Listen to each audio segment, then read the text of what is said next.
जय गुरुदेव, जय गुरुदेव नाम किसका, प्रभु का पावन नाम,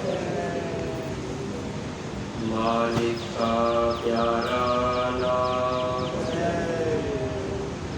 समय का जगाया नाम। जय गुरुदेव।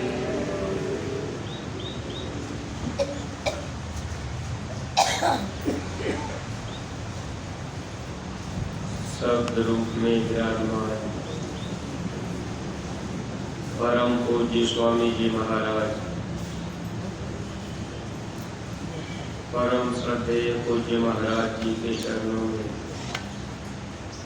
कोटि कोटि नमन प्रणाम करते हुए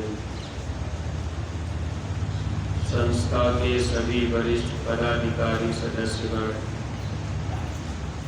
सभी सत्संगी धर्म प्रेमी भाई बहनों को, सभी जिम्मेदार सेवादार प्रेमियों को सादर जय गुरुदेव।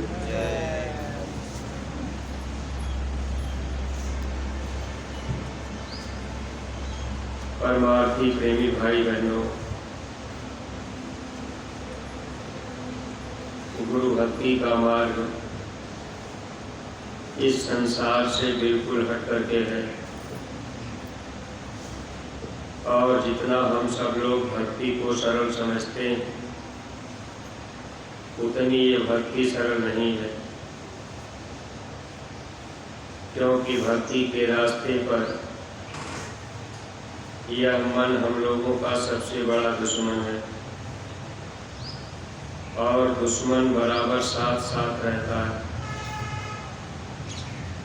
मन, बुद्धि, चित्त, अहंकार ये आत्मा को चारों तरफ से घेरे रहते हैं। अब उनके बीच से होकर के निकलना,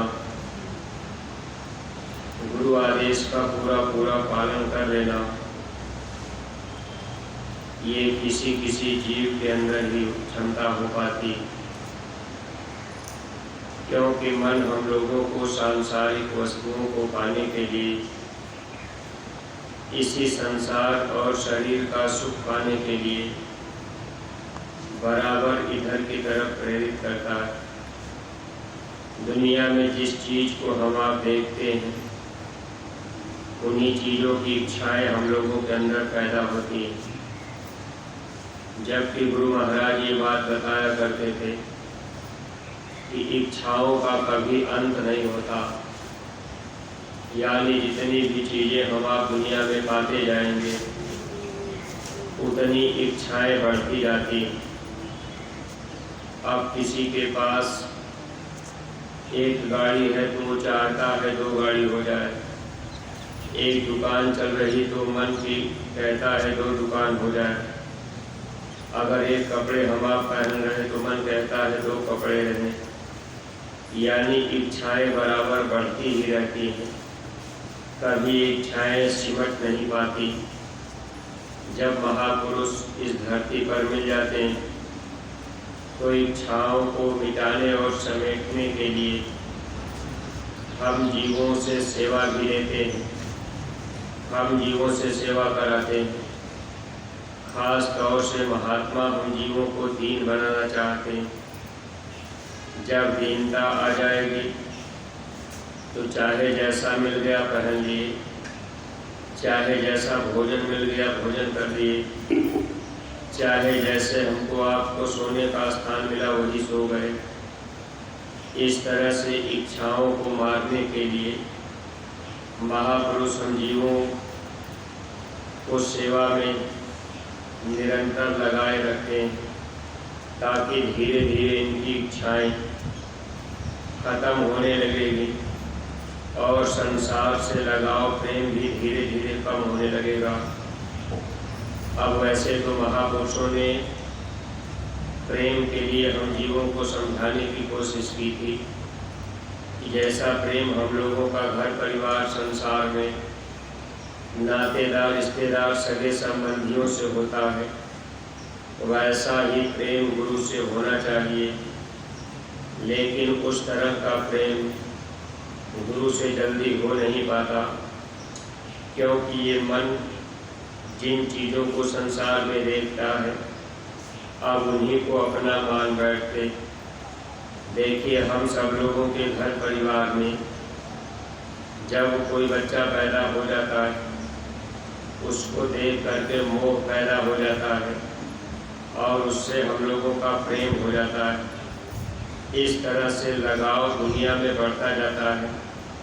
जहाँ कोई हमारी आपकी रिश्तेदारी नहीं है, अगर बेटी बेटे की शादी विवाह हो गई तो वहाँ के घर परिवार के लोगों से हम लोगों का लगाव और प्रेम हो जाता है। जबकि ठीक यही चीज़ अगर हम सब लोग देखें तो हम लोग जीवात्मा हैं। जीवात्मा के सच्चे साथी महात्मा होते हैं। महात्मा जब नाम का सिंदूर डालते हैं तो एक तरह से जीवात्मा की शादी महात्मा से हो जाती है। अब जब तक ये जीवात्मा सच्चा प्रेम नहीं करती स्वामी से, तब तक ये सुहागन नहीं बन पाती, यानी वो घड़ी नहीं आ पाती। जब हम लोग सद्गुरु से प्रेम करने लगें, स्वामी से प्रेम करने लगें, तब तो एक न एक दिन हम सब लोग भी उस मालिक के पास पहुंच सकते हैं। लेकिन यह प्रेम मन नहीं करने देता। दुनिया में तो प्रेम हो जाता है, बच्चे की कहीं शादी हो गई, अब वहाँ प्रेम हो गया, वहाँ के लोगों से भी प्रेम हो जाता है। यहाँ तक कि हम आप अब वो रिश्तेदारी जोड़ लेते हैं, रिश्तेदारियों की रिश्तेदारी में भी अपना लगाव रख लेते हैं। जबकि प्रेमी भाई बहनों, हम आप ये जानते हैं कि ये शरीर छूटने पर कोई भी नातेदार रिश्तेदार सगे संबंधी हम जीवों के काम में नहीं आते। इस जीवात्मा के साथी अब दुनिया के कोई भी लोग नहीं बन पाते। महापुरुष जब जीवन में मिलते हैं तो महात्मा नाम का सिंदूर जीव को देकर महात्मा हम जीवों की हमेशा रक्षा के लिए तैयार रहते हैं। लेकिन सद्गुरु से स्वामी से वो प्रेम नहीं हो पाता। ये मन है परमार्थ का बैरी और विरोधी है। मन बराबर परमार्थ के रास्ते से हटाने का काम करता है, सद्गुरु से प्रेम होने नहीं देता। प्रेम कब होगा? जब हम लोग सद्गुरु के वचनों को माने, क्योंकि हम लोगों के अंदर वो क्षमता नहीं है कि सद्गुरु से हम प्रेम कर लें। वैसे सद्गुरु खुद प्रेम करते हैं। जब वो प्रेम करते हैं, प्रेम धीरे धीरे गाढ़ा हो जाता है। फिर जब गुरु से प्रेम हो गया तो इस संसार में कोई भी शक्ति हम लोगों को रोक नहीं सकती। गुरु से प्रेम करने के लिए ही गुरु आदेश का पालन महापुरुष कराते हैं। अगर हम लोग उस आदेश का पूरा पालन करने लगे, हालांकि मन तो साथ नहीं देता, मन रोकने का काम करता है कि इस गुरु आदेश को हम न माने। लेकिन हम लोगों का ये फर्ज और कर्तव्य बनता है कि अपने गुरु दरबार से जो भी आदेश मिले, हमेशा ये चिंता होनी चाहिए कि कोई आदेश अगर गुरु दरबार से मिला है तो उसका हम लोग पूरा पालन करें। अगर पूज्य महाराज जी के द्वारा कोई भी आदेश संगतों में पहुंच जाता, अगर संगत में हमको आपको खबर लग गई कि यहाँ ये सेवा लगी है, ये सेवा चल रही, इस सेवा में सबको अपना तन धन देना है, अगर हम लोग तुरंत विचार बना लेते हैं कि नहीं हमको ऐसा करना, चिंता अगर हो गई और वो सेवा का काम हम आप कर दिए, तब तो हम लोगों का प्रेम गुरु से बढ़ने लगा। जैसे रिश्तेदारी में कोई बात हो जाए, कोई घटना रिश्तेदारी में हो जाती है, अगर खबर लग जाती है तो चाहे कितना भी जरूरी काम होता है, उस काम को छोड़ करके हम आप रिश्तेदारी में पहुंच जाते हैं। लेकिन परमार्थी प्रेमी भाई बहनों, अगर गुरु दरबार से कोई हुक्म आदेश मिलता है तो हम लोग अपना संसार का काम छोड़ते नहीं, बल्कि मन क्या कहता है कि अच्छा ये खेती बाड़ी ये काम हम अपना पूरा कर लेंगे और ये काम है, ये दुकान का काम है, ये सामान इकट्ठा करना है, अभी ये खेत में पानी लगाना है। इतना काम करने के बाद फिर मौका मिलेगा तो हम भी मथुरा चलेंगे। अब दुनिया के काम के लिए अगर कोई रिश्तेदारी में ज़रूरी काम आया तो उस समय हम आप घर परिवार का सब काम रोक कर रिश्तेदारी में निकल जाते हैं। लेकिन देखिए, गुरु दरबार से कोई आदेश होता है तो उस आदेश को बजाने के लिए मन कहता है कि पहले हम अपने खेती बाड़ी का काम कर लें, तब हम वहाँ चलेंगे। तो ये मन की फितरतबाजी है। मन कभी भी गुरु और शिष्य के बीच प्रेम पैदा नहीं होने देता। जबकि हम लोग अगर वचन को याद रखेंगे कि भाई हमको गुरु से प्रेम करना है, जो भी आदेश अपने दरबार से मिलेगा उसका हम जरूर पालन करेंगे। थोड़ा बहुत आदेश का पालन अगर हम आप कर लें तब तो भक्ति हमारी आपकी गाढ़ी हो जाएगी। और जब भक्ति हमारी आपकी दृढ़ हो गई, बाहर से आदेश का हम आप पालन करने लगे, तो अंदर में धीरे धीरे दया होने लगती है। क्योंकि प्रेमी भाई बहनों, जब तक हम आप बाहर से गुरु आदेश का पालन नहीं कर पाते, अंदर में चाहे कि दया हो जाए तो अंदर में दया नहीं हो पाती। इसीलिए महात्मा हम जीवों से बाह्य भक्ति कराते। बाह्य भक्ति में तन और धन की सेवा आती है और आंतरिक भक्ति में सुमिरन, ध्यान और भजन आता है। तो आंतरिक भक्ति निमित्त मात्र अगर किए, यानी सुमिरन, ध्यान, भजन में हम आप रोज बैठते रहे, तो इससे क्या होता है कि हम जीवों का प्रेम गुरु से बढ़ता है। जब बाह्य भक्ति हम आप करेंगे, बाहर से कोई भी आदेश हुआ, चाहे तन की सेवा करने का या धन की सेवा करने का, कि हम आप समय निकाल दिए, अगर थोड़ा बहुत अपना तन धन लगा दिए तो फिर हमारी आपकी भक्ति पक्की होने लगती है और प्रेम बढ़ने लगता है। इसके हर परमार्थी प्रेमी भाई बहनों को सेवा का भी हमेशा ध्यान रखना चाहिए और गुरु दरबार से जो भी आदेश मिले उसके लिए हमको आपको चिंतित रहना चाहिए। यानी एक चिंता रहे कि भाई कोई आदेश अगर मथुरा से मिला हो तो हम उसका पालन कर लें। देखिए परमार्थी प्रेमी भाई बहनों, स्वामी जी महाराज हम लोगों को हमेशा याद करने के लिए निरंतर गुरु महाराज प्रयास करते रहे और गुरु महाराज कहते भी थे कि बच्चे, अगर मैं आपको याद न करूं तो आप मुझे याद नहीं कर सकते। जब गुरु हमको आपको याद करते हैं वहाँ भी मन याद नहीं करना चाहता, धोखा देता है। गुरु को याद करने का एक साधन है, जब कोई आदेश गुरु महाराज का मिलता है उस समय गुरु की याद आती, तो गुरु तो हमको आपको आदेश देते हैं याद करने के लिए, ताकि ये जीव भी धर के तरफ थोड़ा अपना रुख कर लें। लेकिन उस समय क्या होता है, मन में ये भावना जागने लगती है कि भाई बार बार मथुरा से सेवा का ही आदेश आता है और सेवा ही बार बार मांगी जाती। बहुत से प्रेमी भाई बहन सेवा से बिल्कुल वंचित हो जाते हैं, सेवा देना लेना भी बंद कर देते हैं। जबकि सेवा अगर हम आप देते रहे तो सेवा देने से हमेशा बरकत मिलती रहती है, आदेश का पालन करने से भी बरकत मिलती। सिर्फ आदेश को हम आप मान लें तब तो हमको आपको बरकत मिलती रहे। और जो भी सेवा हम आप देते हैं वो सेवा महापुरुष अपने पास में नहीं रखते, वो तो हम लोगों को ब्याज सहित वापस करते हैं। कभी कभी हम आप सेवा देते हैं, मुसीबत के समय में महात्मा हमारी आपकी पूरी मदद भी करते हैं। इसीलिए सेवा देते समय या सेवा करते समय कोई इच्छा संसार की नहीं रखनी चाहिए। बहुत से हम आप प्रेमी भाई बहन जब कभी कोई सेवा करते हैं तो मन में एक संकल्प बना लेते हैं कि भाई ये हम सेवा कर देंगे या हम 1000-2000 ये सेवा दे देंगे, और गुरु महाराज से हम आप फरियाद कर देते हैं कि मालिक ये हम आपकी सेवा में दे रहे, आप दया करके मेरा ये काम करा दीजिए। तो यहाँ परमार्थ नहीं बनता, यहाँ स्वार्थ अंदर में आ गया। जहाँ स्वार्थ पैदा होगा वहाँ परमार्थ नहीं बनेगा। इसके प्रेमी भाई बहन, जब कभी भी हम आप सेवा किया करें या कभी भी हम आप सेवा देते हैं तो अंदर में कोई इच्छा न रहे कि हमारा ये काम हो जाए, हमारा ये ठीक हो जाए। ये इच्छा जब हम आप पैदा कर लिए तो एक तरह से स्वार्थ हो गया, परमार्थ नहीं बना। और जो तकलीफ, जो बीमारी है, उसको तो महात्मा दूर करने के लिए ही आया करते।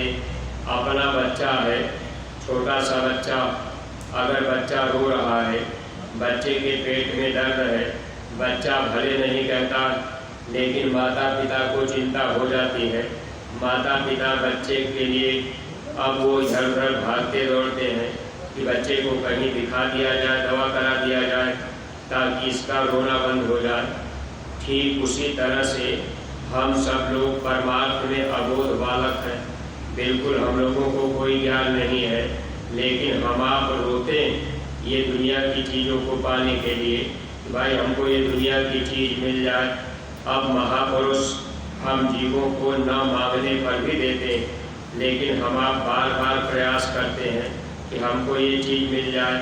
कोई सेवा हम आप दिए, अब मन में भाव पैदा हो गया कि ये हमारा घर बन जाए, ये मकान हमारा बन जाए, ये मुकदमा हम जीत जाए, बच्चे की नौकरी लग जाए, बेटी की शादी हो जाए। अगर कोई भी सेवा हम आप किए, अगर वहाँ हम लोगों का स्वार्थ हो गया कि भाई ये काम मेरा हो जाए, तो फिर हम आप परमार्थ कमा नहीं पाते हैं। इसलिए परमार्थी प्रेमी भाई बहनों, सद्गुरु हमारे आपके सच्चे स्वामी, सच्चे मालिक, सच्चे पिता हैं और वो हमारे आपके हर तकलीफ़ों को दूर करना चाहते हैं। वो जानते हैं कि इनको ये तकलीफ़ है। हम आप बार बार मांगते, लेकिन बार बार मांगने से अपना ही परमार्थ खत्म होता है।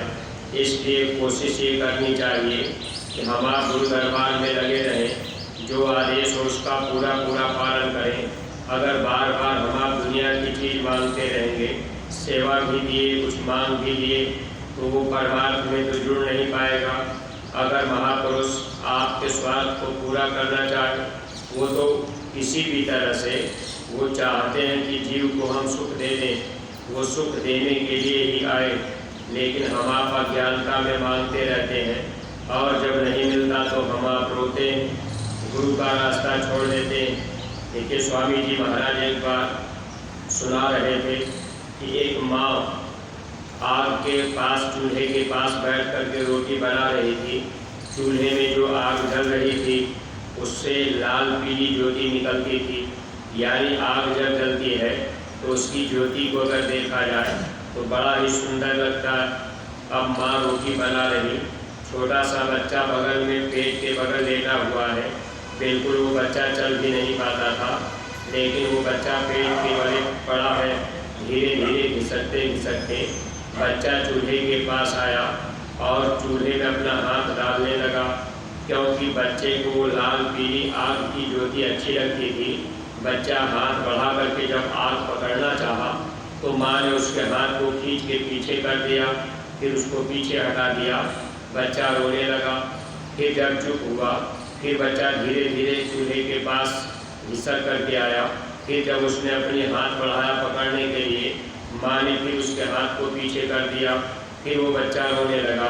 गुरु महाराज ये बात सुनाते हुए कह रहे थे कि माँ को पता है कि बच्चा अगर इस आग को पकड़ लेगा तो उसके हाथ जल जाएंगे, लेकिन बच्चे को नहीं पता कि ये आग है, इससे हमारा नुकसान होगा। ठीक उसी तरह से इस संसार में जहाँ हम आप रहते हैं, माया के सामानों को देख करके हम लोगों के अंदर ये जिज्ञासा पैदा हो जाती है कि हमको भी ये सामान मिल जाए।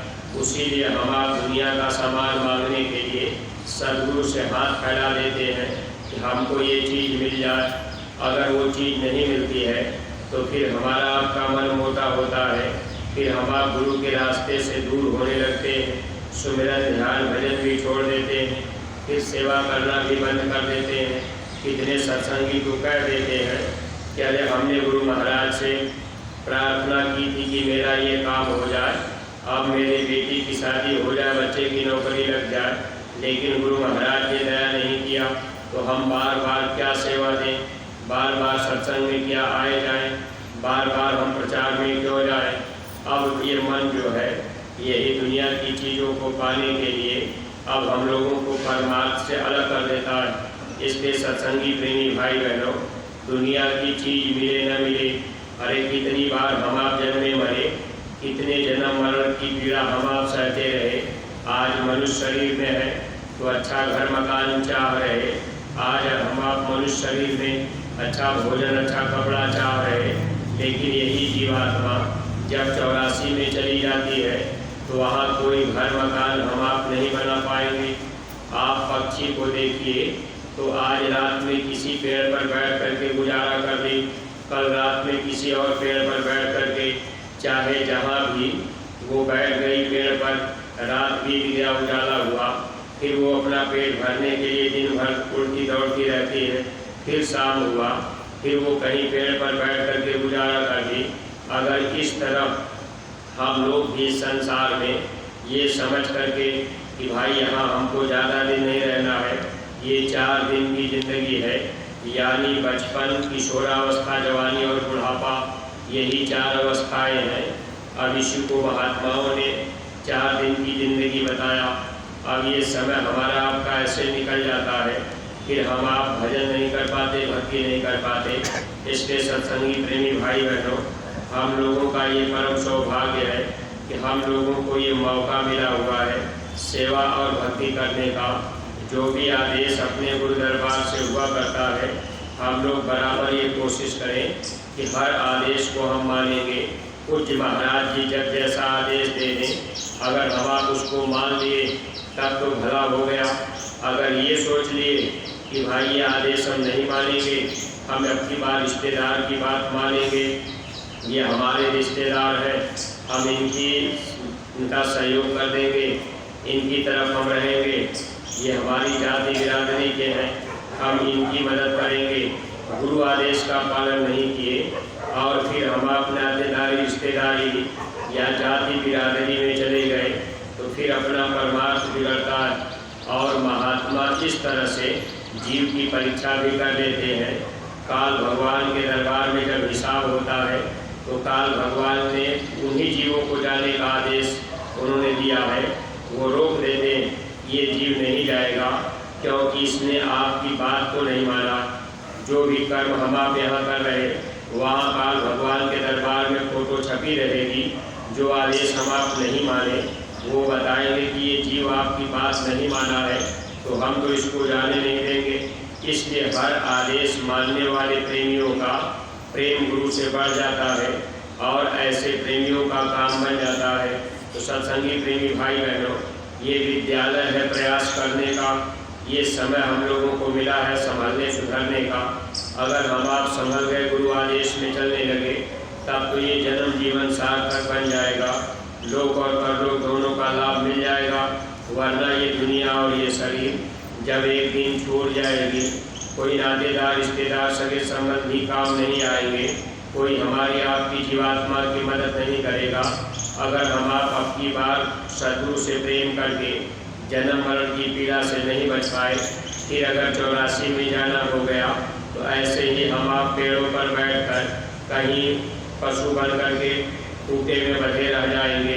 अब गले में रस्सी पड़ी रहेगी, भूख भी लगेगी, धूप भी लगेगी, प्यास भी लगेगी, बगल में हरा हरा चारा दिखाई देगा, लेकिन अब हम आप पशु बन करके जब गले में रस्सी लगी है, भूख लगने के बाद भी हम आप वो भोजन नहीं कर पाएंगे। अगर रस्सी तोड़ करके हम आप चले भी गए, फिर मार भी पड़ती है। ये दुर्दशा 84 लाख योनियों में जीवों को दी जाती है। महात्मा इससे बचाने के लिए हम प्रेमियों से सेवा और भक्ति कराते हैं। इसलिए हम लोगों का ध्यान बराबर सेवा भक्ति की तरफ रहना चाहिए। और जो प्रेमी भाई बहन देखिए, जहाँ जहाँ आपकी सेवाएं लगाई गई, आपको जैसे जिस तरह बताया जाए, सब लोग सेवा में अपना अपना समय अवश्य ही देते रहेंगे। और बहुत से प्रेमी भाई बहन जो लोग कहीं सेवा नहीं कर पाते, या आपको ये नहीं समझ में आया कि कहाँ सेवा करें, तो आपको ये बात बताई जाती है। आंवला के बाग में बहुत से घास लगे हुए हैं, वैसे बाग में सफाई की सेवाएं चल रही हैं। कुछ सेवादार प्रेमी बाद में सेवा करने का काम रोज निरंतर कर भी रहे हैं। तो आप जो भी नए प्रेमी भाई बहन, आप भी सेवा का लाभ जरूर उठाइएगा। इन्हीं शब्दों के साथ में हम अपनी वाणी पर विराम दे रहे। कोई बात अटपटी लगी हो तो आप लोग क्षमा कीजिएगा। सब लोग प्रेम के साथ में मालिक के पावन नाम का उच्चारण करेंगे। जय गुरु।